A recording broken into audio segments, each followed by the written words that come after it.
Hey everyone, this is Shweta. Welcome to UPSC वाला। वापस आ गए हम आपके लिए एक नया सेशन लेके और आज की क्लास में हम डिस्कस करने वाले हैं हमारे मॉडर्न हिस्ट्री का नेक्स्ट इंपॉर्टेंट चैप्टर, जहां पर हम जानने वाले हैं भारत में प्रेस का विकास किस तरह से हुआ या फिर उसकी स्वतंत्रता में किस तरह के रेस्ट्रिक्शंस डाले गए थे, निर्बंधन डाले गए थे ब्रिटिश के द्वारा। यानी जब ब्रिटिश इंडिया में रूल कर रहे थे, सबसे पहले ईस्ट इंडिया कंपनी के थ्रू, बाद में डायरेक्ट क्राउन के नाम पर रूल करते, उस समय पे हमारे इंडियन प्रेस पर स्पेशली जो वर्नाकुलर लैंग्वेज में हमें दिखाई देता है, वर्नाकुलर प्रेस जिसमें हमें भारतीय भाषाओं में जो समाचार पत्र दिखाई देते हैं, उनमें किस तरह की निर्बंधन लगाए गए थे, रिस्ट्रिक्शंस लगाए गए थे, उन सब के बारे में यहाँ पर बताया गया है। ठीक है, तो अलग से हम इसको पढ़ने वाले हैं। मेंस के पॉइंट ऑफ व्यू से इसका इंपॉर्टेंस थोड़ा सा ज्यादा बन जाता है, प्रीलिम्स के पॉइंट ऑफ व्यू से थोड़े बहुत जो फैक्चुअल डेटा है वो हमें यहाँ पर मिलते हैं। ठीक है, तो चलिए स्टार्ट करते हैं हमारे सेशन को। लेकिन उसके पहले जितने भी एस्पिरेंट्स यहाँ पर जुड़े हुए हैं और आप में से जो भी बच्चे 2024 UPSC civil services prelims exam में अपीयर हो रहे हैं,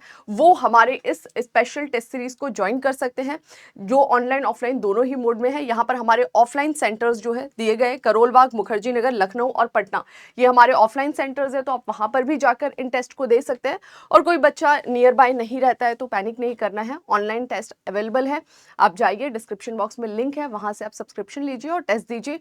और अभी वो टाइम है जब आपको दो काम करने, एक रिवीजन और टेस्ट। जितना पढ़ना था पढ़ लिया, जो भी अब आपके टॉपिक्स बचे हैं सिलेबस से चेक कर लीजिए, उन टॉपिक्स के लिए अलग से स्लॉट बना लीजिए, 2 घंटा 3 घंटा। लेकिन जितना अभी तक पढ़ पाए आप, अगर 50% भी अभी तक आपने कवर करा है तो प्लीज उसको रिवाइज करिए। बिल्कुल मत टालिए कि हम जून में रिवाइज करेंगे या मई एंड में, तो गड़बड़ हो जाएगा मामला। और ये टेस्ट लगाते रहिए, क्वेश्चन जितने ज्यादा लगाएंगे उतना ज्यादा आपका उस टॉपिक पे कमांड होगा। ठीक है, तो प्रीवियस ईयर क्वेश्चन और कोई टेस्ट सीरीज जरूर साथ में लगाइएगा, बाकी डिटेल डिस्क्रिप्शन बॉक्स में आपको मिल जाएगा। ठीक है, स्टार्ट करते हैं। इस चैप्टर का नाम क्या है? बहुत छोटा सा चैप्टर है, भारत में प्रेस का विकास किस तरह से हुआ। और ये प्रेस का विकास किस समय हो रहा है? जब ब्रिटिश इंडिया में रूल कर रहे हैं। तो अब आपको पता है कि किस तरह से इसका विकास होने वाला है। जब ब्रिटिश इंडिया में रूल कर रहे हैं तो चीजें अगर उनके फेवर में जाएंगी तो आपको पुश किया जाएगा, कोई भी चीज अगर उनके अगेंस्ट जाएंगी तो आपको एकदम से खत्म कर दिया जाएगा। तो वही पूरी हिस्ट्री यहाँ पर बता रखी है। भारत में पहला समाचार पत्र जेम्स ऑगस्टस ने 1780 में बंगाल गैजेट या फिर इसे कलकत्ता जनरल एडवर्टाइजर के नाम से भी जाना जाता है, इस रूप में प्रकाशित हुआ। तो एक फैक्चुअल डेटा बता रहा है कि हमारे देश में जो पहला न्यूज़पेपर पब्लिश हो रहा है वो कब हो रहा है? 70-80 में हमें दिखाई दे रहा है। कहां पर दिखाई दे रहा है? सॉरी, किस नाम से दिखाई दे रहा है? बंगाल गैजेट नाम से दिखाई दे रहा है। ठीक है, इसे किसने पब्लिश किया था? जेम्स ऑगस्टस ने पब्लिश किया था। अब ये जो न्यूज़पेपर था ना, एक्चुअली ये बहुत ही ज़्यादा ईस्ट इंडिया कंपनी के बारे में डिटेल से, जो भी वो करप्शन करते थे, जो उसके खुद के अधिकारी थे या फिर व्यापारी थे वो करप्ट होते थे, उनके बारे में बहुत खुलकर ये न्यूज़पेपर बोलता था। ठीक है, तो जैसे ये न्यूज़पेपर आया, इसने ओपनली, जब ईस्ट इंडिया कंपनी, क्योंकि इस समय तो ईस्ट इंडिया कंपनी हमें भारत में दिखाई देगी ना, तो जो ईस्ट इंडिया कंपनी वाला टाइम पीरियड था उसके बारे में ये बहुत खुलकर बता रहे हैं। और ईस्ट इंडिया कंपनी के लिए यहाँ पर थोड़ी खतरे वाली स्थिति हो जाती है, क्योंकि ईस्ट इंडिया कंपनी को ब्रिटेन की पार्लियामेंट ने चार्टर इशू कर रखा था वहाँ की क्राउन के नाम से, कि तुम भारत में इतने समय तक व्यापार कर सकते हो या फिर प्रशासन कर सकते हो, जिसका वो लेखा जोखा भी लेते रहते थे, रेगुलेट करते रहते थे। लेकिन ये इंटरनली बहुत सारे करप्शंस करते थे। वो करप्शन किसी को कैसे पता लगेगा? इनके माध्यम से पता लगना चालू हुआ, न्यूज़पेपर के माध्यम से। इस तरह के न्यूज़पेपर जब ओपनली ईस्ट इंडिया कंपनी के करप्शन के बारे में लिखेंगे तो इनको, ईस्ट इंडिया कंपनी को धीरे धीरे डर चालू होगा यहाँ से कि कहीं ब्रिटेन की पार्लियामेंट को चीजें पता न लग जाए। क्योंकि देखो, ब्रिटिश पार्लियामेंट भी ऐसा नहीं था कि भारतीयों के लिए कुछ करना चाह रही थी, लेकिन ब्रिटिश पार्लियामेंट का बहुत सीधा सा हिसाब था कि अगर कुछ भी अच्छा होगा, प्रॉफिट होगा, उसका हम हिस्सा लेंगे, और कहीं कुछ गड़बड़ होता है तो सब हम ईस्ट इंडिया कंपनी पर थोप के इसको साइड कर देंगे। तो ईस्ट इंडिया कंपनी को था कि अगर हमारी बातें बहुत खुलकर लंदन में जाएंगी, ब्रिटेन पहुंचेंगी, तो ब्रिटेन की जो सरकार है, पार्लियामेंट है, वो हम पर दबाव डाल सकती है, और ईस्ट इंडिया कंपनी किसी भी तरीके के दबाव से मुक्त रहना चाहती है। तो यहाँ पर ईस्ट इंडिया कंपनी क्या काम चालू करेगी? धीरे धीरे सेंसरशिप जो है वो लागू करना चालू करेगी। ठीक है, तो ये समाचार पत्र की जो बातें हैं अगर लंदन पहुंच जाती तो ब्रिटिश कारनामे लोगों के सामने आ जाते। अतः प्रेस के प्रति दमन की नीति अपनाई। जब इस तरह के न्यूज़पेपर ओपनली लिखना चालू करेंगे तो ये कहीं ना कहीं, ईस्ट इंडिया कंपनी इससे डरी हुई थी, और ईस्ट इंडिया कंपनी के साथ साथ ब्रिटेन की सरकार के लिए भी एक ये आपत्तिजनक स्थिति है कि ब्रिटेन के लोगों को जब पता लगेगा तो वहां पर लोग भी उनके खिलाफ उस चीज को यूज कर सकते हैं। तो भाई मीडिया इतना बड़ा सोर्स है, आज हमारे तक सारी बातें कैसे पहुंचती है, इंटरनेट है, डिजिटल मीडिया आ गया, बहुत इजीली आप घर बैठे सारे पूरे देश की पूरे विदेश की कहीं की भी न्यूज आप देख सकते हैं, चीजों से अवेयर हो सकते हैं और तुरंत उसके बारे में अपना एक थॉट प्रोसेस बना सकते हैं। ठीक है, तो बस यही था, यहाँ से डिसाइड किया ईस्ट इंडिया कंपनी ने कि हम प्रेस का दमन करेंगे। ठीक है, जो हमें आगे दिखाई देगा। प्रारंभिक विनियमन, स्टार्टिंग में किस तरह के रेगुलेशंस लगाने चालू किए। समाचार पत्रों का पत्रेक्षण अधिनियम, ये पहला एक्ट दिखाई दे रहा है 1799 में लाया गया। ये किसका टाइम पीरियड है, अगर आप देखोगे तो हमें पता लगता है ये वो टाइम पीरियड है जब ब्रिटिश के कंट्रोल में एक बड़ा क्षेत्र भारत का आ चुका था, जिसे आप बंगाल कहते हैं। ठीक है, बंगाल, बिहार, उड़ीसा, बांग्लादेश का जो संयुक्त रीजन है वो आ चुका था उसके हाथ में। अब यहाँ पर कौन बैठता था, गवर्नर जनरल नाम का एक व्यक्ति बैठता था। ओके, तो ये जो गवर्नर जनरल इस समय हमें दिखाई देता है वेलेस्ली था। वेलेस्ली जब गवर्नर जनरल बनता है बंगाल का, वो कहीं ना कहीं डाउटफुल रहता है कि कहीं रशिया जो है वो भारत पे अटैक ना कर दे, रशिया जो है वो ब्रिटिश सरकार को भारत से हटा ना दे। बहुत कुछ सोच रहा था वो, ये ब्रिटिश इंडियन गवर्नमेंट या जिसको बोले ईस्ट इंडिया कंपनी के रूल, वो अपने रूल के लिए खतरा मानता था किसको, रशिया को, या यूएसएसआर जो बोलेंगे। तो यहाँ पर थोड़ा सा ना वो इसी पॉइंट ऑफ व्यू से काम करता है कि हमें किस तरह से भारतीयों पर नियंत्रण रखना है। नियंत्रण के लिए हमें प्रेस पर नियंत्रण रखना है, क्योंकि प्रेस या न्यूज़पेपर ऐसी चीजें जो लोगों को अवेयर करेगी, लोगों के अंदर नेशनलिज्म की फीलिंग लाएगी और वो हमारे अगेंस्ट जा सकती हैं चीजें। और जब भारत में हमारे अगेंस्ट चीजें जाएंगी तो दूसरा देश इसको अपने फेवर में यूज कर सकते हैं, स्पेशली जैसे मैंने बोला रशिया। तो समाचार पत्रों का पत्रेक्षण अधिनियम 1799 वेलेस्ली के द्वारा लागू किया गया और इस एक्ट में क्या कर दिया गया, अखबारों पर सेंसर लगा दिया गया। इसमें बोला गया कि अब जो भी न्यूज़पेपर छापे जाएंगे उसमें संपादक का नाम लिखना और पूर्व अनुमति लेना अनिवार्य बना दिया गया। यानी कौन इस लेख को लिख रहा है, कौन संपादक है इसका, उसका नाम लिखना, ताकि इजीली गवर्नमेंट उस व्यक्ति को उठा ले अगर कुछ भी सरकार के खिलाफ लिखा जा रहा है।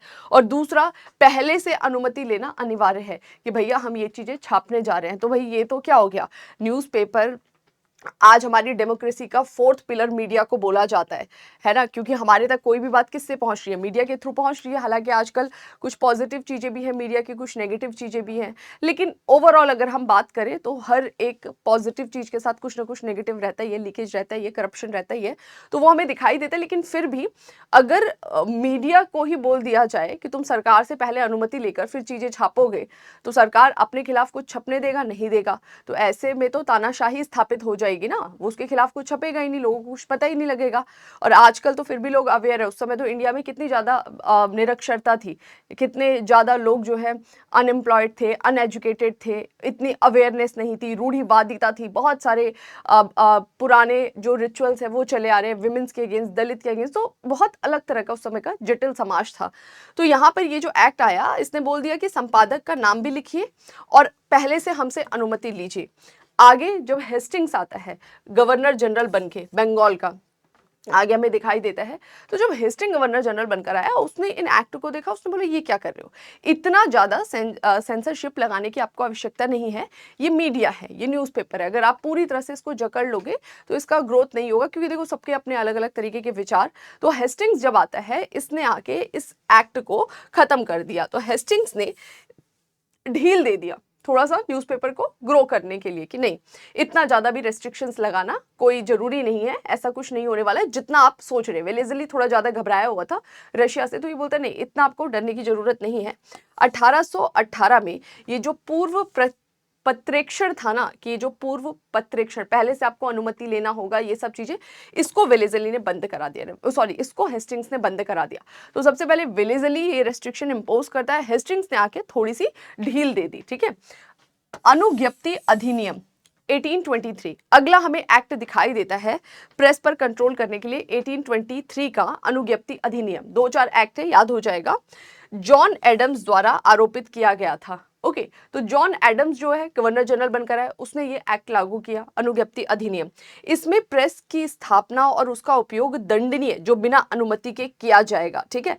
अब यहाँ पर क्या बोल दिया गया, यहाँ पर लाइसेंस लेना अनिवार्य बना दिया गया।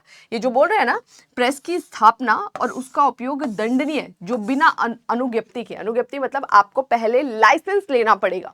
यानी आप कोई भी अगर कुछ भी छाप रहा है, न्यूज़पेपर, कोई पत्रिका, हर चीज के लिए आपको क्या करना पड़ेगा, सरकार से लाइसेंस लेना पड़ेगा। अब सरकार से लाइसेंस लेने का मतलब क्या है, आज भी आप देखते हो लाइसेंस का प्रोसेस कितना टफ हो जाता है।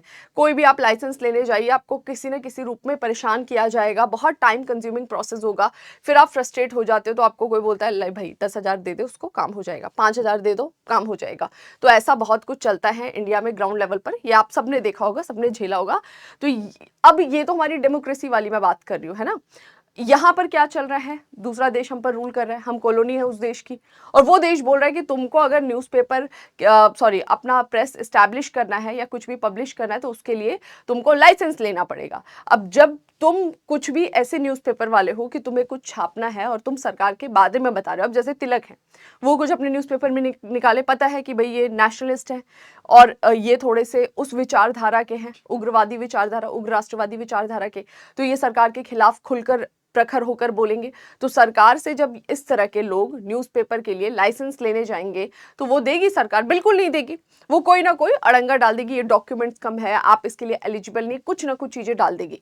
तो यहाँ पर इस एक्ट ने इतना कड़ा कर दिया ना, रेगुलेशन या कंट्रोल या रेस्ट्रिक्शंस की, लाइसेंस लेना अनिवार्य बना दिया। लाइसेंस की वजह से कई सारे अखबारों को बंद होना पड़ा क्योंकि उनको लाइसेंस मिला ही नहीं। तो राइटर यहाँ पर यही बोलता है कि राजा राम मोहन रॉय जो है, उनकी मिरात उल अखबार का प्रकाशन बंद करना पड़ा क्योंकि वही लाइसेंस वाला जो है यहाँ पर पॉइंट ला दिया गया।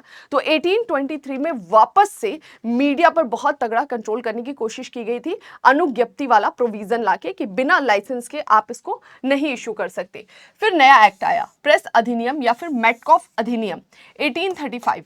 यहां पर चार्ल्स मेटकॉफ के द्वारा भारतीय प्रेस के प्रति उदारवादी दृष्टिकोण अपनाया गया। अब देखो यहां पर थोड़ा सा ध्यान रखना है ना, कई बार बच्चे ना बड़ा किसी ब्रिटिश अधिकारी के प्रति वो हो जाते हैं, हम्बल हो जाते हैं।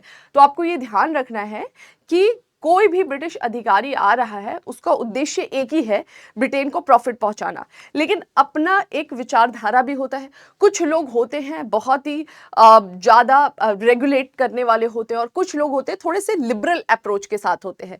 मतलब कई पेरेंट्स ऐसे होते हैं ना कि झापड़ मार मार के पढ़ाएंगे, है ना, बच्चे को लतियाएंगे दिन भर रात भर पढ़, और कई पेरेंट्स ऐसे होते हैं कि थोड़ा सा दुलार के पढ़ाते हैं। मोटिव तो दोनों का एक ही है, प्रोसेस थोड़ा अलग होता है। तो ऐसे ही कुछ ऐसे भी ब्रिटिश अधिकारी भारत में आए थे जो अलग विचारधारा के थे। उनको लगा कि मीडिया पे इतना ज्यादा आपको कंट्रोल करने की जरूरत नहीं है जितना आप कंट्रोल कर रहे हैं, कि पहले आपको लाइसेंस लेना पड़ेगा। मीडिया जो प्रेस वाले हैं, इन सबको लाइसेंस लेने की क्या आवश्यकता है, कोई गोलीबारी बनाने का काम तो कर नहीं रहे हैं। तो ये बहुत बेसिक सी चीजें हैं। तो यहाँ पर प्रेस अधिनियम 1835 मेटकॉफ लेकर आता है। मेटकॉफ ने जो 1823 वाला ये स्ट्रिक्ट रेगुलेशन था ना लाइसेंस वाला, इसको ढील दे दिया। तो ये भारतीय प्रेस के प्रति इसका थोड़ा दृष्टिकोण हमें उदारवादी दिखाई देता है। 1823 में जो लागू किया गया था अधिनियम, उसको मेटकॉफ ने रद्द कर दिया। इसी वजह से इन्हें भारतीय समाचार पत्र का मुक्तिदाता कहा जाता है। तो ये थोड़ा सा फैक्चुअल टाइप का डेटा। आप देखो यूपीएससी तो बहुत कम चांसेस है पूछने के, किसी स्टेट पीसीएस में पूछ ले, क्योंकि बहुत रटा रटाया क्वेश्चन है। लेकिन फिर भी आपको ध्यान रखना है, क्यों? क्योंकि चार्ल्स मेटकॉफ ने जो 1823 का एक्ट था ना लाइसेंस वाला, उसमें ढील दे दिया। तो इस वजह से उसे मुक्तिदाता कहते हैं। ऐसा नहीं था इसने रेगुलेशन नहीं लगाया, इसने बोला छापो जो छापना, नहीं, इसने अलग तरीके से रेगुलेशन लगाया और वो रेगुलेशन में इसने कुछ और चीजें ऐड करी उसके बारे में। मतलब ये बोल देता है कि जो भी प्रकाशन किया जाएगा या जहां पर भी आपका प्रेस एस्टैब्लिश है, उसकी डिटेल्स आप सारी दीजिए। आपको छुप के प्रकाशन करने की जरूरत नहीं है। यानी कोई भी मीडिया कहाँ पर स्थापित है, कहाँ पर उनके जो भी छापने के लिए मशीनें हैं वो कौन सी जगह पर है, कहाँ पर उन्होंने कमरा लिया है, उसके बारे में सारी इंफॉर्मेशन दीजिए। लेकिन लाइसेंस वाला प्रोविजन यहां से खत्म हो गया, ठीक है। और ये कब तक चलता रहता है? 1856 तक। तो थोड़ा सा ना बीच में कहीं कहीं पे, जैसे आपने देखा कि 1799 में वेलेज़ली ने आकर रेस्ट्रिक्शन इम्पोज किया, जिसको कब ढील दिया गया था, तो वो हेस्टिंग्स आता है 1814 के आसपास हमें दिखाई देता है, तो उस समय ढील दे दिया।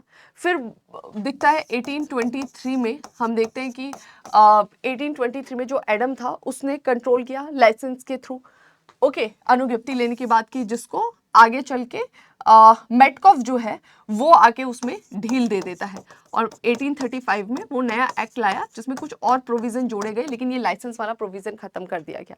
मेटकॉफ ने ये जो ढील दिया ना 1835 से लेके, ये कब तक चलता है, 1857 तक। आप थोड़ा सा समझिएगा, तो ये वो टाइम पीरियड था ना जब प्रेस ने अच्छा भारत में विकास किया। कब, 1835 से लेके 1857 तक। अब 1857 में क्यों रोक रहा है, क्योंकि 1857 में हमारे देश में रिवोल्ट हुआ था, जिसको आप क्या बोलते हैं, सिपाही विद्रोह या फिर सिपाही म्यूटिनी के नाम से जानते हैं।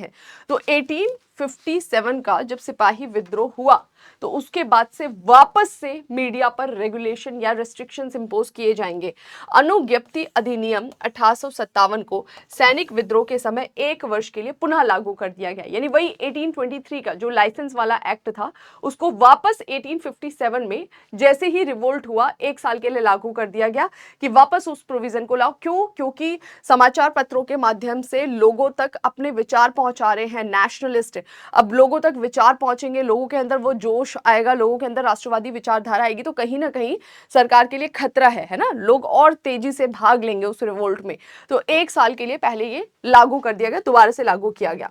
फिर हम देखते हैं आगे चल के पंजीकरण अधिनियम 1867 लाया गया, जिसके तहत यह समाचार पत्रों को नियमित करने के लिए अब प्रकाशक के नाम का उल्लेख अनिवार्य नहीं की बात कर दी गई, और प्रकाशन के 1 माह के अंदर स्थानीय सरकार को प्रति देना अनिवार्य कर दिया गया। बेसिकली ये है, अनिवार्य नहीं अनिवार्य कर दिया गया, ठीक है। यहाँ पर ये बोल दिया गया जो 1867 का नया एक्ट आया, देखो 23 वाला जो एक्ट था वो तो मेटकॉफ ने खत्म कर दिया था, लेकिन 57 के रिवोल्ट के बाद से उसको 1 साल के लिए एग्जीक्यूट किया गया। फिर नया रेगुलेशन कब आता है, 1867 में, जहाँ पर ये बोल दिया गया कि जो प्रकाशक है उसका नाम, और जहाँ पर भी आप प्रकाशन कर रहे हैं वहाँ की जो लोकल गवर्नमेंट है ना, उसको आप 1 महीने पहले ही, मतलब ये जैसे ही एक्ट लागू हो रहा है उस एक्ट के लागू होने के 1 महीने के अंदर अंदर ही आपको सारी डिटेल्स अपनी लोकल गवर्नमेंट को दे देना। आप समझ गए, मतलब मीडिया कौन कौन सी है। देखो इसका भी क्या कारण है, इसका कारण ये है कि भले सरकार किसी भी तरीके के एक्ट लाए, भले 1823 का जो अनुज्ञप्ति अधिनियम लाया, लाइसेंस का एक्ट लाए, उससे कुछ ज्यादा फायदा हुआ नहीं, क्योंकि भारतीय राष्ट्रवादी छुप छुप कर प्रकाशन करते थे। तो यहाँ पर सरकार ने बोला कि नहीं, आपको कोई छुप के प्रकाशन करने की जरूरत नहीं, वो खत्म कर दिया उन्होंने लाइसेंस वाला प्रोविजन। अब यहाँ पे क्या सरकार बोल रही है 1867 के एक्ट में कि देखिए आप लोग क्या करिए, सारे जितने भी न्यूज़पेपर जितने भी मीडिया वाले हैं, कहाँ पर आप पब्लिकेशन कर रहे हैं और कौन कर रहा है उसकी डिटेल्स दीजिए अपने लोकल गवर्नमेंट को। तो एक तरीके से ये कंट्रोल करने का ही प्रोविजन हुआ कि आपको सारे जर्नल्स के बारे में, जर्नलिस्ट के बारे में, सारे न्यूज़पेपर वालों के बारे में एक आइडिया रहेगा, पता रहेगा, है ना। तो एक लिबर्टी देकर उन पे कंट्रोल किया जा रहा है, उनकी इंफॉर्मेशन लेकर। ओके, चलो, प्रेस की स्वतंत्रता को बचाने के लिए राष्ट्रवादियों ने क्या प्रयास किए, तो ब्रिटिश का तो आप देख रहे हो 1 बाय 1 किस तरह से उन्होंने कंट्रोल करने की कोशिश की। स्पेशली हम देखते हैं कब, स्पेशली हमें कब दिखाई देता है, एक बार 1899 में हम विलेजली का देखते हैं, 1823 का जो मेटकॉफ वाला आ रहा है ना, फिर हम आगे देखते हैं 1857 में किस तरह से कंट्रोल करने की कोशिश की गई वापस से अनुज्ञप्ति अधिनियम को लेकर, है ना। तो ये सारी चीज़ें हमने देख ली। अब थोड़ा सा आ जाते हैं कि हमारे नेशनलिस्ट कैसे इस चीज़ों से डील कर रहे थे। क्या जब सरकार कोई रिस्ट्रिक्शन इम्पोज करती थी तो हमारे नेशनलिस्ट चुपचाप से बैठकर बोलते थे हाँ चलो आप लगा दो, हम सारी बात मानेंगे? नहीं भाई, हमारे देश के लोग पढ़े लिखे थे, जागरूक थे, धीरे धीरे हमें अलग अलग विचारधारा के लोग दिखाई देते हैं, जिसमें हम मॉडरेट लीडर्स देखते हैं, एक्सट्रीमिस्ट लीडर देखते हैं, रिवॉल्यूशनरीज देखते हैं। तो वो बोलेंगे ना ब्रिटिश गवर्नमेंट से कि आप ये गलत कर रहे हो, तो आप इतने सारे सेंसरशिप क्यों लगा रहे हो हमारी मीडिया पर, है ना, ये तो गलत है। मीडिया पर अगर आप सेंसरशिप लगा दोगे, अब विश्व में अगर पता लगेगा दूसरे देशों को, तो उन्हें लगेगा ना कि गड़बड़ है, अपने देश में तो तुम खुलकर न्यूज़पेपर छपवा रहे हो, यहाँ पर तुम कोई बात सामने नहीं आने देना चाहते। तो स्पेशली 1857 के बाद हम देखते हैं, जो 1885 के बाद कांग्रेस बनती, तो बहुत तेजी से मीडिया के लिए उन लोगों ने आवाज उठाया। तो प्रेस की स्वतंत्रता को बचाने के लिए राष्ट्र राष्ट्रवादियों के क्या प्रयास रहे थे। राष्ट्रवादियों के घोषणा पत्र में प्रेस की स्वतंत्रता सर्वप्रमुख मुद्दा थी।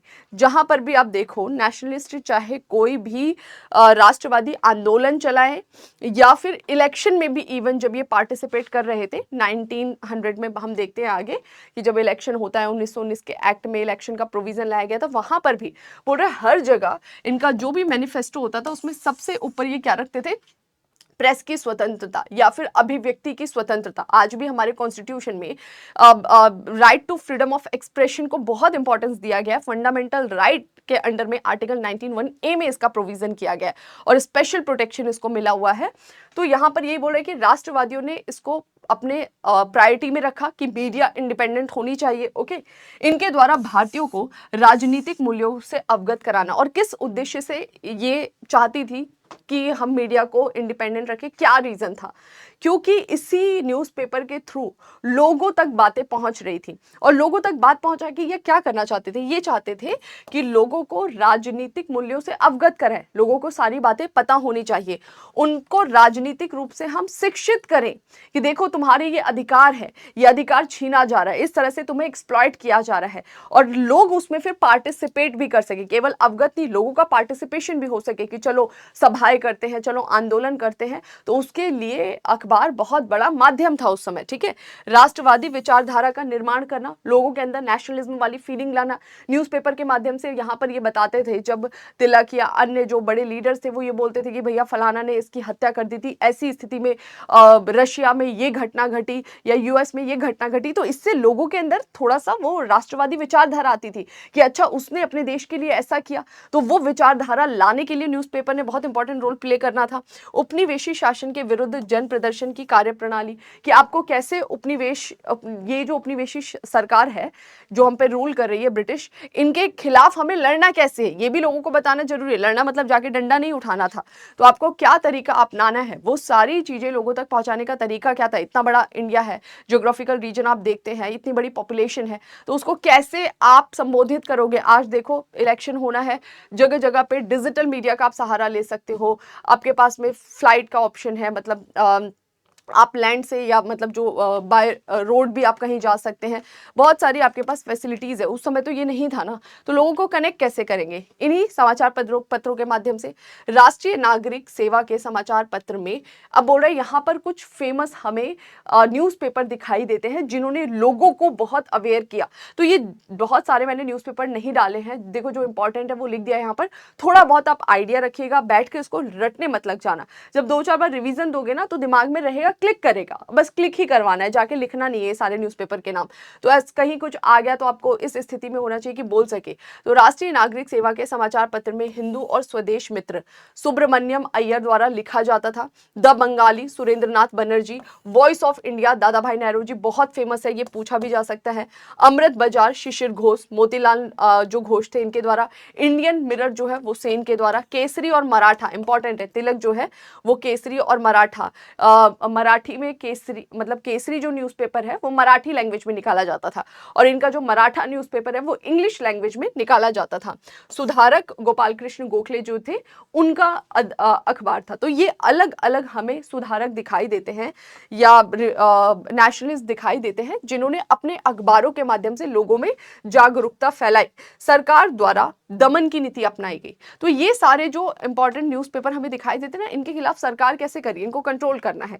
अब कंट्रोल करने के लिए अलग अलग एक्ट के थ्रू इनको इन पे निर्बंधन लगा दे रही है। जैसे आईपीसी की धारा 124A के तहत असंतोष सामग्री पर 3 वर्ष तक का कारावास का प्रावधान यहाँ पर ये बोल दिया गया था। वो जो हमारा इंडियन पिनल कोड है उसके सेक्शन नंबर 124A के अंडर में बोल दिया गया कि अगर कोई भी ऐसी चीज प्रकाशित करता है अखबारों में जो आपत्तिजनक मतलब किसके लिए, सरकार के लिए, सरकार को पढ़ के अच्छा नहीं लगा कि ये हमारे खिलाफ चीज छपी है, तो ऐसी स्थिति में उस जो भी जिसने प्रकाशन किया उसको 3 वर्ष तक का कारावास दिया जा सकता है और कुछ पेनल्टी भी लगाई जा सकती है। 1878 में लिटन द्वारा देसी भाषा समाचार पत्र अधिनियम वर्नाकुलर प्रेस एक्ट लागू किया गया था। ये सबसे गंदा कानून था। इसने बहुत ही बुरी तरह से प्रेस को कंट्रोल किया। 1878 का जो वर्नाकुलर प्रेस एक्ट है, ये वर्नाकुलर प्रेस एक्ट नाम से ही पता लग रहा है क्या, देशी भाषा समाचार पत्र अधिनियम। ये जो एक्ट आया, इस एक्ट ने भारतीय भाषाओं में जो समाचार पत्र छापे जा रहे थे ना, उस पर रेस्ट्रिक्शंस इंपोज किए। यानी सेम चीज कोई इंग्लिश न्यूज़पेपर छाप रहा है चलेगा, लेकिन अगर इंडियन लैंग्वेज में, वर्नाकुलर इसीलिए टर्म यूज कर रहा है कि भारतीय भाषा में जो अखबार लाए गए थे ना, उसके लिए स्पेशल ये कानून लाया जा रहा है। सोचो, खुल्लम खुल्ला पार्शियलिटी यहाँ पर की जाती थी और ये नॉर्मल था, ये ब्रिटिश करती थी। तो कई सारे ऐसे भी भारतीय भाषा के अखबार थे जिन्होंने वर्नाकुलर प्रेस एक्ट के आने के बाद रातों रात अपनी जो भारतीय भाषा थी उससे अपने आप को अंग्रेजी भाषा में कन्वर्ट कर लिया कि हम इस एक्ट से बच जाएं। अगर आप भारतीय भाषा में पब्लिश कर रहे हैं तभी आप पर ये कानून लागू होगा। तो उन्होंने इमीडिएटली मोड चेंज कर लिया। अब क्या रीजन था, इंग्लिश में भी तो पब्लिश कर सकते थे ना वो ब्रिटिश के खिलाफ। देखो होता क्या था, वर्नाकुलर की बात कर रहा है, भारतीय भाषा है, और भारत में आपको पता है कितनी सारी भाषाई विविधता है। तो अब अलग अलग भारतीय भाषाओं में अगर बहुत सारे अखबार में छप रहा है तो ब्रिटिश अधिकारियों के लिए उसको मैनेज करना टफ होता था कि एक अखबार में लिखा क्या है, उन अलग अलग लैंग्वेज के न्यूज़पेपर को किससे रेगुलेट कराएंगे, वो उनके लिए बहुत टफ था। तो इस वजह से ये वर्नाकुलर प्रेस एक्ट लाए थे। अगर इंग्लिश लैंग्वेज में कुछ छप रहा है उसको रेगुलेट करना ब्रिटिश अधिकारियों के लिए कंपैरेटिवली बहुत इजी था। समझ में आ गया, क्योंकि लैंग्वेज इनके आगे एक थोड़ा सा बोल सकते हैं कि रुकावट ला रही थी, इस वजह से ये एक्ट लाया गया। तो रातों रात कई सारे समाचार पत्र जो है उन्होंने अपना लैंग्वेज चेंज कर लिया और वो इंग्लिश में पब्लिश करने लग गए। ठीक है, वर्नाकुलर प्रेस एक्ट के बारे में थोड़ा डिटेल से बता रखा है। 1878 का 1857 की क्रांति के बाद लिटन की प्रतिक्रियावादी नीति, 1857 का रिवोल्ट हुआ था, लिटन के दिमाग में ये चीजें थी। जब वो गवर्नर जनरल, क्योंकि इस समय तो लिटन था नहीं, जब लिटन बनता है गवर्नर जनरल ऑफ इंडिया बन जाएगा, तो उसने क्या, गवर्नर जनरल क्यों, वॉइसरॉय कहलाने लग जाएंगे। 1858 से ही गवर्नर जनरल ऑफ इंडिया को वॉइसरॉय ऑफ इंडिया कहा जाने लगा। तो जब लिटन भारत का वॉइसरॉय बनकर आया, उसने प्रतिक्रियावादी नीति अपनाई मीडिया के प्रति। 1876-77 के अकाल के बाद जनवरी 1877 में दिल्ली दरबार के आयोजन के विरुद्ध अखबारों में सरकार की तीव्र आलोचना हुई। देखो 1857 में विद्रोह हुआ था। विद्रोह होने के बाद से ईस्ट इंडिया कंपनी का रूल भारत में खत्म कर दिया गया और बोला गया 1858 के एक्ट में कि अब भारत में कौन रूल करेगा। तो इस एक्ट में प्रोविजन कर दिया गया किसके रूल का, क्राउन रूल का प्रोविजन किया कि महारानी भारत में शासन करेगी। चलो जी ठीक है, महारानी के नाम पे बड़े बड़े वादे कर दिए थे उस समय जो भारत के वॉइसरॉय बने हुए थे। ठीक है, लेकिन अब इसी समय कुछ ही दिनों के बाद, कुछ सालों के बाद बंगाल में एक भीषण अकाल पड़ा जिसमें लाखों की संख्या में लोग मारे गए। और वहां जहां अकाल पड़ा है वहां खाने की पूर्ति सरकार नहीं करवा रही है, क्राउन, और वहीं दिल्ली दरबार आयोजित किया जा रहा है कब, 76-77 में। तो जो हमारे अखबार थे उन्होंने खुलकर छापा क्राउन के प्रति, ब्रिटिश पार्लियामेंट के प्रति, कि भाई ये क्या कर रहे हैं, हमारे देश में भीषण अकाल पड़ा है, अकाल के लिए नहीं लेकिन आपके लिए दिल्ली दरबार आयोजित करने में इसमें इतने रुपए खर्च करना जरूरी था। ये जब लिटन ने देखा तो लिटन ने उसी समय कि भाई सरकार की आलोचना करे तो इस पे कंट्रोल करना जरूरी है, और वो इसी वजह से यहाँ पर वो वर्नाकुलर प्रेस एक्ट लेकर आता है। इस एक्ट द्वारा भारतीय भाषाओं के समाचार पत्र पर नियंत्रण और राजद्रोही लेखों को दबाना है। अब राजद्रोही है या नहीं है वो कौन डिसाइड करेगा, ब्रिटिश गवर्नमेंट। वो किसी भी चीज को राजद्रोह में डाल सकती है। राजद्रोह मतलब ये नहीं होता है कि किसी कोई गलत कर रहा है उसको सामने लाना, सही रूप से सामने लाने को राजद्रोह नहीं कहेंगे ब्रिटिश, लेकिन उसको राजद्रोह कहते थे कि आपने अगर कुछ भी सरकार के खिलाफ छाप दिया मतलब आप लोगों को भड़का रहे हैं, और उन्हें दंडित करने का प्रयास किया गया। तो 1878 का एक्ट जो है ये मीडिया के लिए एक तरीके से काला कानून था। इसमें भारतीय भाषा के अखबारों के प्रकाशकों को बंधन पत्र, ये जो हिंदी में टर्म यूज किया बेसिकली ये क्या होता था, एक तरीके का बॉन्ड होता था कि ये जितने भी न्यूज़पेपर पब्लिशर होते थे इनको एक बॉन्ड पे साइन करना होता था, हस्ताक्षर करना अनिवार्य कर दिया गया था, जिसमें सरकार के विरुद्ध सामग्री पर रोक लगाने की बात की गई थी तथा इसमें जिला दंडनायक का निर्णय अंतिम और अपील नहीं करने की बात की गई थी। मतलब इतना गंदा कानून था कि इसमें बोल दिया गया था कि अगर कुछ भी, एक तो आपको बॉन्ड साइन करना पड़ेगा और उस बॉन्ड में लिखा था कि आप सरकार के खिलाफ कुछ नहीं छापेंगे, अगर छापते तो आपका प्रेस बंद कर दिया जाएगा। और दूसरा कि यहाँ पर जो भी जिला दंडनायक यानी डिस्ट्रिक्ट लेवल पर जो मजिस्ट्रेट होंगे उसने जो तुमको पनिशमेंट दे दिया उसके खिलाफ कहीं पर भी अपील नहीं की जा सकती। समझ में आ गया, अपील का ही अधिकार छीन लिया। तो इस तरीके से मीडिया पर रेस्ट्रिक्शंस इंपोज किए जा रहे थे। इसे मुंह बंद करने वाला अधिनियम कहा गया था। मुंहबंदी कर दिया ना आपने, कि पूरी तरीके से ही कंट्रोल कर लिया, कि भाई बॉन्ड करा लिया कि कुछ सरकार के खिलाफ छापोगे राजद्रोह हो जाएगा, तुम्हारा मीडिया बंद कर, तुम्हारा जो है प्रेस वो सिस्टम पूरा सेटअप बंद कर देंगे, अगर तुम्हारे साथ कुछ गलत हो रहा है तुम कोर्ट में अपील भी नहीं कर सकते कहीं और, है ना। तो ये क्या हो गया, एक तरीके से मुंह बंद करने वाला अधिनियम हुआ। इसके विरुद्ध देश में तीव्र प्रतिक्रिया हुई। हमारे देश में लोग इस समय तक बहुत अवेयर हो चुके थे, तो बहुत ही बड़े लेवल पर हमने इसके विरुद्ध प्रतिक्रिया की। तो जब रिपन आता है ना भारत का वॉइसरॉय बनके, तो उसने 1882 में, यानी कुछ ही साल में, 2-3 साल में ही इस एक्ट को खत्म कर दिया। 1883 में सुरेंद्र नाथ बनर्जी प्रथम पत्रकार थे जिन्हें कारावास की सजा हुई थी। अब देखो, इसके बाद से आप लगातार देखोगे कि कई सारे भारतीय जो समाचार पत्र के प्रकाशक थे उन्हें सजा मिलती है। यहाँ पर पहले का नाम बोल रहा है सुरेंद्र नाथ बनर्जी। तिलक की महत्वपूर्ण भूमिका, तिलक को भी सजा मिलती है न्यूज़पेपर में चीजें पब्लिश करने के क्रम में। तिलक द्वारा केसरी में शिवाजी द्वारा अफजल खां की हत्या को सही ठहराया गया। बेसिकली होता क्या है, हमारे सभी को पता होगा कि 1897 में एक प्लेग समिति बनाई गई थी। होता क्या है कि प्लेग फैल जाता है, ये जो आपका बॉम्बे वाला रीजन था, सॉरी पूना, तो वहां पर जब प्लेग फैला था उसमें ब्रिटिश सरकार ने जिस तरह से पॉलिसी अपनाई थी, पॉलिसी क्या अपना रहे थे ब्रिटिश सरकार को, बेसिकली क्या करना चाहिए था ना, प्लेग को कंट्रोल करने के लिए मेडिकल फैसिलिटी अच्छी प्रोवाइड करानी थी लोगों को। लेकिन उसने मेडिकल फैसिलिटी अच्छी प्रोवाइड करने की जगह में सेना को लोगों के घर में घुसवा दिया और बोला कि जिन जिनको प्लेग है उनको उठा के घर से ले आओ, इसलिए क्योंकि उनसे और लोगों को फैलेगा। आप समझ गए। अब ऐसी स्थिति में सेना जो थी, या ब्रिटिश अधिकारी जो थे ना, ब्रिटिश अधिकारी ने कई महिलाओं के साथ जबरदस्ती की, कईयों के साथ बलात्कार, मतलब गलत काम कर दिए उन लोगों ने वहां पर। तो अब ऐसी स्थिति में जो भारतीय राष्ट्रवादी थे वो काफी भड़के हुए थे, और वहीं पर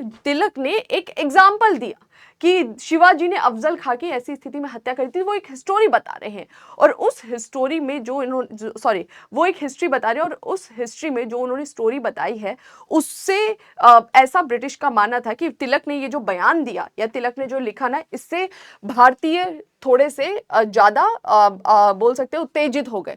और इसी क्रम में 1897 में एक कमेटी बनी थी, प्लेग समिति, जिसको रिपोर्ट देना था कि एक्चुअल में क्या हमारी जो ब्रिटिश अधिकारी है उनकी गलती थी, या जो प्रशासन था इनका गलती था, प्लेग को अच्छे तरीके से मैनेज किया जा सकता था। तो इस प्लेग कमेटी के अध्यक्ष थे रैंड। इन्होंने बहुत ही एक तरह से बोल सकते हैं पार्शियल वे में पूरा अपना रिपोर्ट दिया था। तो इसी वजह से जो चापेकर बंधु थे उन लोगों ने इसकी हत्या कर दी। अब यहाँ पर क्या कहना था ब्रिटिश अधिकारी का, ब्रिटिश अधिकारी का कहना था, देखो तिलक ने जो केसरी में छापा है ना, इसकी वजह से ये उत्साहित होकर इन्होंने हत्या कर दी रैंड की। तो यानी सारी गलती किसकी, तिलक ने। तिलक अपने अखबारों के माध्यम से लोगों में हिंसात्मक गतिविधि डालने की कोशिश कर रहे हैं, ठीक है।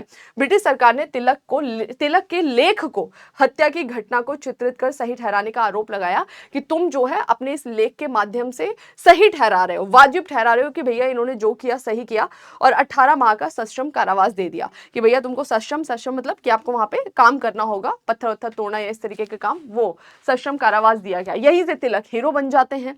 इसी घटना के बाद रातों रात तिलक जो है वो राष्ट्रीय नायक बन गए तथा उन्हें लोकमान्य कहा जाने लगा।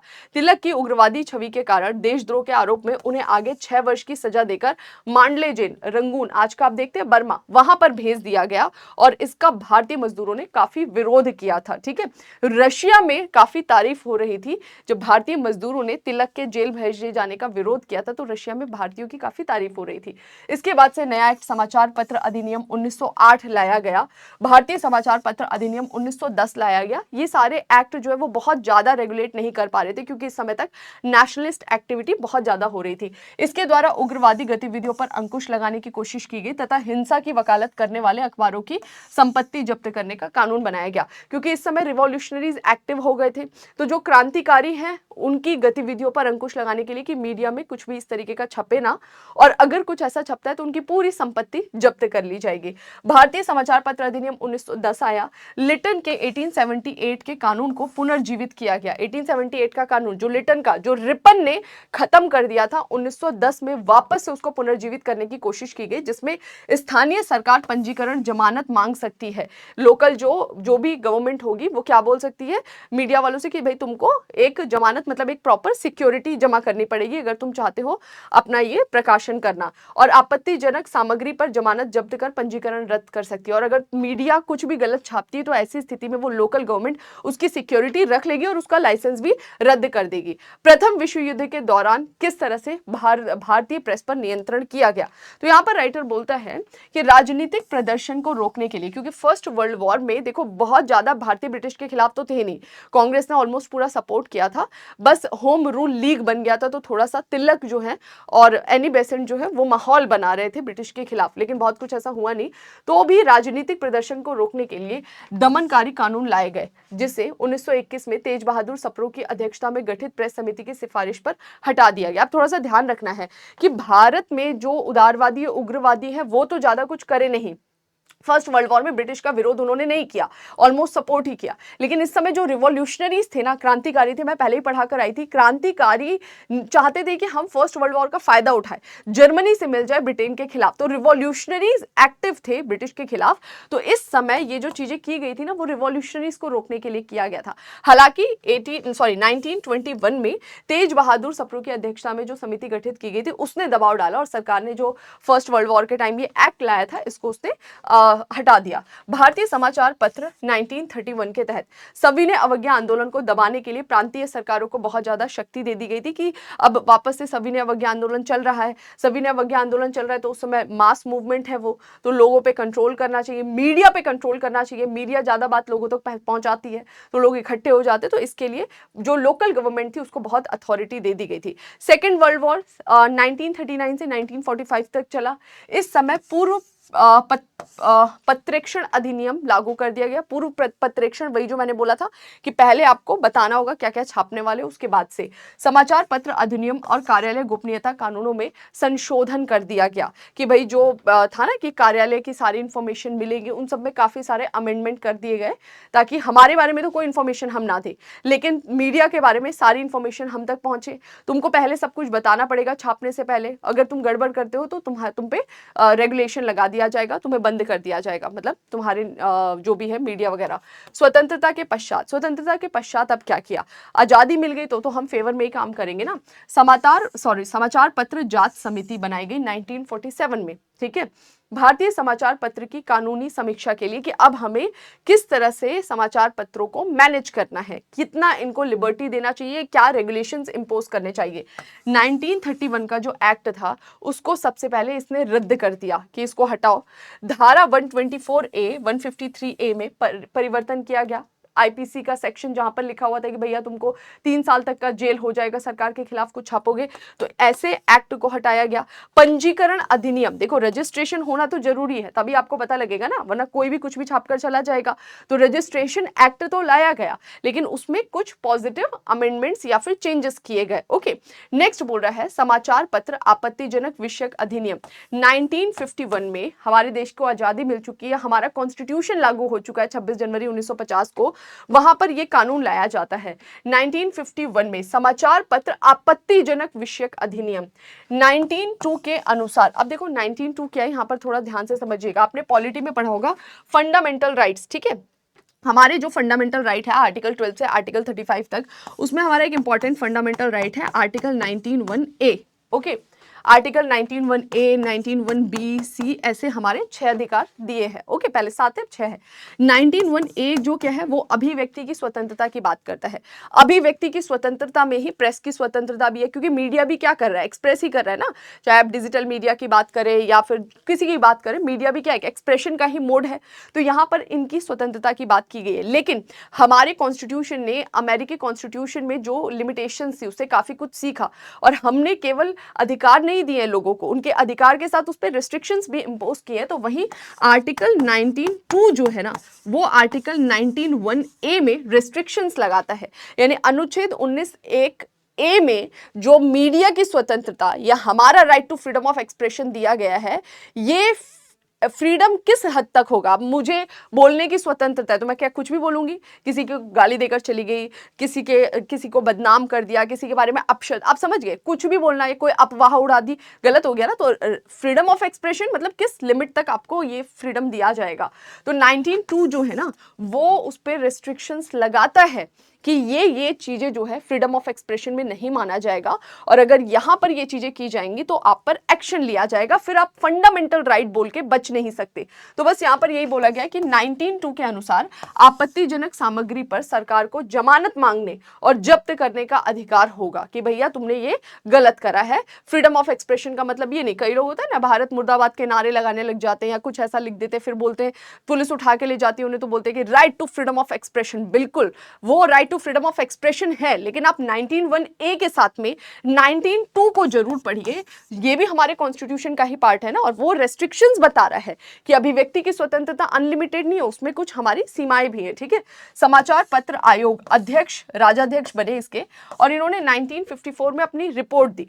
ये जो कमीशन था इसने थोड़े से रिफॉर्म्स किए। अखिल भारतीय समाचार पत्र परिषद की इसने बात की कि इस तरीके का एक परिषद बनाया जाना चाहिए अखिल भारतीय स्तर पर। दूसरा, वर्ग प्रहेलिका बंद करने की बात की, न्यूज़पेपर में किसको बंद कर दो। पन्ना मूल्य पद्धति की, पेपर्स के हिसाब से नंबर ऑफ पेजेस कितने हैं उसके हिसाब से न्यूज़पेपर का मूल्य निर्धारित हो। विज्ञापनों के लिए कड़ी संहिता कि कोई भी विज्ञापन आलतू फालतू ना छाप दे, क्योंकि देखो विज्ञापन, अब देखो सरकार का सोशल रिस्पॉन्सिबिलिटी भी होता है। अभी न्यूज़पेपर में किसी ने कुछ छापा है कि भैया हम फलाना इंस्टीट्यूट खोलकर बैठे हैं, हम तुमको पढ़ा रहे हैं, आ जाओ पढ़ो, आईएएस बन जाओ इधर से, या हमारे पास में फलाना शैम्पू है इसको यूज करो और तुम्हारा जो है बाल एकदम घरा काला हो जाएगा, या क्रीम लगा लो उससे तुम गोरे हो जाओगे। कोई भी आप विज्ञापन छाप रहे हो तो विज्ञापन में ये ध्यान रखना होता है कि कितना ज्यादा सही है चीजें, कितनी ज्यादा नहीं है। अब गवर्नमेंट जाके सारी चीजें चेक तो नहीं कर सकती, लेकिन हाँ ये कि वहां पर सोशली थोड़ी सी गवर्नमेंट की रिस्पॉन्सिबिलिटी बढ़ जाती है।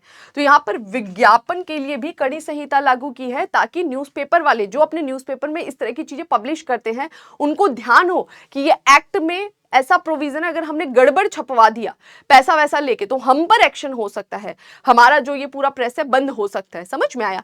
तो इन मीडिया वालों के थ्रू वो जो विज्ञापन है उस पर कंट्रोल करने की कोशिश की गई है।